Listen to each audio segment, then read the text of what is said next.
Вилайф арқылы электромобильді қалай қуаттауға болады? Оңай. Қазақ Energy Charge бекетіне жақындаймыз. Сізге сәйкес келетін коннектор жағына тұрақтаңыз. CCS2 немесе GPT. Вилайф қолданбасын ашамыз. Электр зарядтау бөлімінде бекетіңізді табыңыз. Картадағы бекет шеңберін басып, қажетті нөмір мен қосқышты таңдаңыз. Коннекторды көлік портына қосу керек.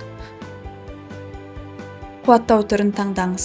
Көліктің пайызы бойынша немесе белгілі бір сомаға. Қуаттауды бастауға болады.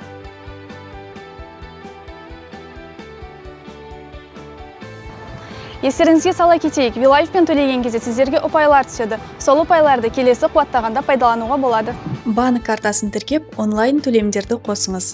Ақша автоматты түрде алынады. Қате кеткен жағдайда қаражат 3 жұмыс күні ішінде қайтарылады.